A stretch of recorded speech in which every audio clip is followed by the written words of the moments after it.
Alright, what's good, y'all? Welcome back to the channel. It's your boy JP. I'm back with another video. We're gonna be reacting to what happened to MS-13's Deadliest Hitmen. So we're gonna jump right in it. Make sure you like, comment, subscribe, turn your post notifications on so you know anytime I post a video. You know, request any videos you'd like for me to react to, and I got you. I'm gonna get them done. But let's waste no time. Let's check this out. 1. If I asked you what is the deadliest gang in the world, what would be your immediate response? The Sinaloa Cartel, Yamaguchi Gumi, La Cosa Nostra, or the OG Sicilian Mafia itself? All wrong. Have you heard of MS-13? But MS-13 is particularly violent. They don't like shooting people because it's too quick. It's too fast. Their soldiers are trained to be brutal and fearless. And we'll take a look at what happened to some of their most prominent hitmen in this video. Ernesto Miranda, also known as Smokey, Ernesto Miranda's story tells a tale of violence from start to finish. After escaping the heat of the Salvadoran War, where he served as a soldier, he moved to Los Angeles. Here, instead of respite and a peaceful life, he found more war in the streets. In the midst of a battle for survival and dominance, he formed gangs with other immigrants from El Salvador. Those gangs morphed into the infamous Mara Salvatrucha Mafia Gang, or MS-13, a criminal powerhouse responsible for acts of terror all over America. The topic of this video you're watching. As co-founder of the gang, he spearheaded several operations involving drug trafficking, human trafficking, gun violence, murder, and street fights. As the US government unleashed several tactics to tackle the MS-13, gang members were arrested and deported to El Salvador in their numbers. Smokey was one of them in 2004. Yo, you know what's the crazy thing about it? Like, I always thought for the longest that like MS-13 was like a Mexican gang, but I guess they were Salvadorian, all of them. That's crazy. His deportation turned out to be a positive turn for him as he dropped the gang life and set out on a new path for himself, a path of peace and reformation. He built a family and began studying law. Concerned about other youngsters getting sucked up into the gang culture, he tried to keep as many as possible away from gangs. Yet, when it seemed like he was going to have a chance at living a normal and responsible life, he was killed at the age of 38. On a Saturday night in May 2006, he had been invited to a celebration party in honor of an MS-13 member who had just been released from prison. He turned down the invitation. Subsequently, a few hours later, he was shot and killed right at the doorway of his home. Ernest Miranda was murdered by the beasts he made. Juan Garcia Gomez. Just a few months ago in July. Bruh, I wonder if they was like setting him up already from the jump, like to come out there to celebrate, and they probably was gonna do that already. Or damn, because just to do that over the fact that he didn't show up is kind of crazy. 22, the family of Jose Llorares Hernandez finally got justice for their son, who was shot in July 2015. His killer was none other than Juan Garcia Gomez, or Scooby as he was often called. This murder was the beginning of his foray into the violent world of the MS-13. Gomez was barely 19 when he decided to join the gang and was sent on a mission to kill Jose, who was also a teenager at the time. The MS-13 is known for its brutal rites of passage in which the intending member is first sent on a mission, most times to commit murder, then severely beaten up by members of the gang before a ceremony in which they are officially accepted into the gang. Gomez shot Juan in the back of the head, violently ending his life just as he was about to enter his apartment. He was charged to court for racketeering conspiracy involving murder and pleaded guilty. On the 26th of July, he was found guilty of the said charge and sentenced to 35 years in prison. This was announced by the Criminal Division of the United States Department of Justice. In the words of attorney Philip R. Sellinger, Garcia Gomez committed a brutal and violent crime to gain membership in a criminal organization known for its brutality and violence. He wasn't even out of his teens when he complied with MS-13's orders and snuffed out another young man's life, ruining the lives of his victim's family and friends, and ending any chance at a decent life for himself. This sentence will keep this violent criminal off of our streets. Gomez, who is currently 26, will spend the next 35 years of his life behind bars. Denise Escobar. She called herself La Diablita, meaning little devil, and indeed, she unleashed hell on 5 young men while associating herself with the Mara Salvatrucha gang. A gory incident unfolded in 2017 after 5 boys posted themselves displaying gang gang signs on social media. Because of this, they were mistaken for gang members of a rival gang, and Lanise, in association with MS-13 gang members, decided that they would pay the highest price, their lives. Investigations revealed that Lanise was in a relationship with one of the gang members and decided to help them execute their evil mission to be in their good books. Her role was to lure them to the park where they would be killed. Members of the gang immediately rounded them up, asking them to go on their knees. All the boys except one were hacked to death by machete. Oh, I heard this story before, if I'm not mistaken. Damn, did it happen like somewhere in, I don't want to say it happened in New York, like somewhere like Long Island, Staten Island, but I definitely heard, you know, this story before. And I forgot, I guess she told on herself like on the phone. I forgot what she did, but she did some craziness and got caught up.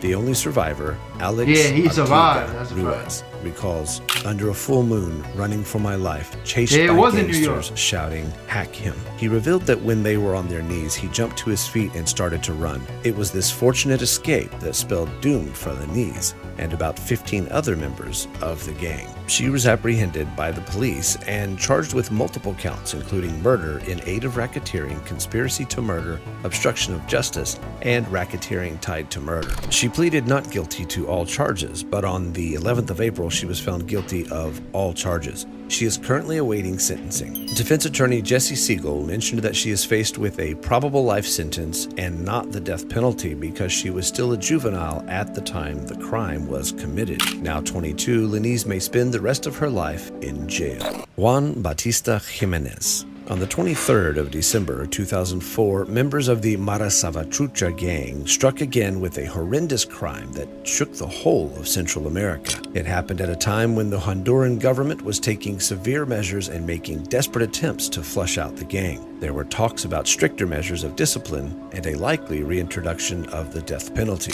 This seemed to outrage gang members, and they staged a mass killing in protest, sending waves of terror and shaking throughout the country. A bus containing mostly women and children was ambushed and stopped while in transit by the MS-13. They sprayed it with bullets using automatic guns, but they didn't stop there. One of the gang members proceeded to enter the bus, killing passengers one after the other. After the attack, 28 people had been murdered. This attack was spearheaded and organized by Juan Batista Jimenez. In 2007, following intensive efforts by the police to bring all the perpetrators to justice, he was arrested alongside other gang members. He was to be convicted as the mastermind of the massacre. This vicious act reinforced what the government and citizens already knew about the gang. They were bloodthirsty men with no regard for human life. It caused such an uproar all over the country that other members of the gang were displeased with the amount of publicity it garnered for the MS-13. They showed their displeasure by killing Jimenez in prison. Prison authorities state that he was hung by other gang members in prison who were angered by the bad press he had engineered. Edwin Ramos. The MS-13 is known for its to get killed by your own people because you giving them a bad name, that's wild.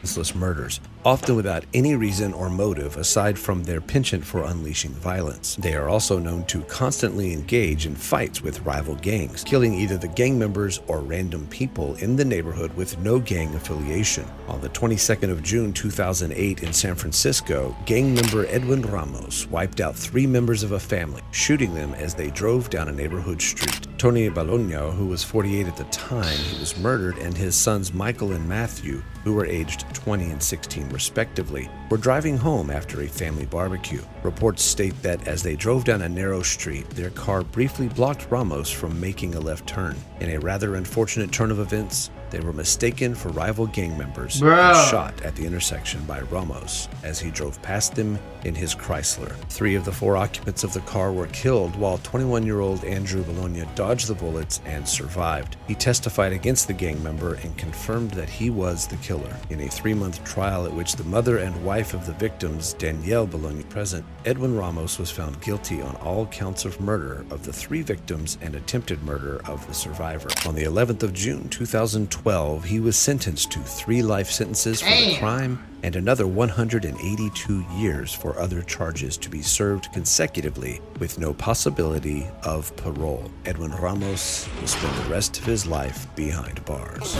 Yo, it just seems like there's a lot of senseless crimes when it comes, to these people that they mention. Is like, yo, if you in the game and you like a gang member and stuff like that, and they, you know, and they at war with you, I can understand that, because you know you doing stuff to the people, you know, to your rivals or whatever it is. I mean, obviously it's not good to see, you know, people, you know, just take each other out, especially like, you know, the same people. But you know, if you're in the game, then you got to deal with everything you signed up for. My problem is always like, bro, like, why would you want to do something to innocent people? Just because, like, if you're not 100%, this is a rival, like, why would you even take it there? You know what I'm saying? It's like, just because you confused somebody or you thought somebody was like a you know, a rival, like, I can't agree with that, to be honest.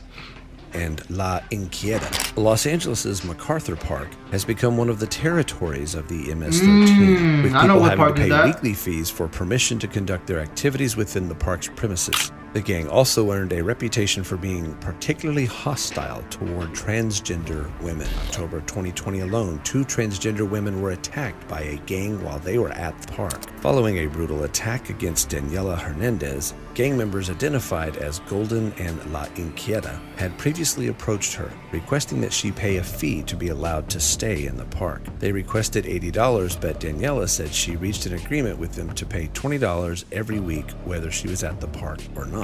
She said she struggled to pay this fee to the gang members even after she lost her job due to the COVID pandemic. However, it seemed like the gang was still not pleased with her as they sprung up on her one day while she was sitting on a bench at the park, unaware of the deeply horrendous experience she was about to have. 2 men and a woman walked up to her from behind, and the woman grabbed her neck from the back, slitting her throat with a knife. The other 2 men proceeded to stab her with knives in her stomach, chest, and arm. She was found and rescued by the police with 13 stab wounds and a 5-inch long slash along her neck. Golden, who has been identified as a 22-year-old Javier Tramin Rodriguez, and La Inquieta, who is 23-year-old Margarita Valencia, have been apprehended by the police. They have both pleaded not guilty to charges of extortion and attempted murder. Both await trial to decide their fate. 25-year-old Alejandro Enrique Ramirez Umania is the first member of the Mara Salvatrucha gang to be sentenced to the death penalty. The FBI says that the prosecution of Umania, which was thoroughly done sweeping through the coast of El Salvador to North Carolina and California, serves as an example of how they are positioning themselves to wipe out a gang that has wreaked unspeakable havoc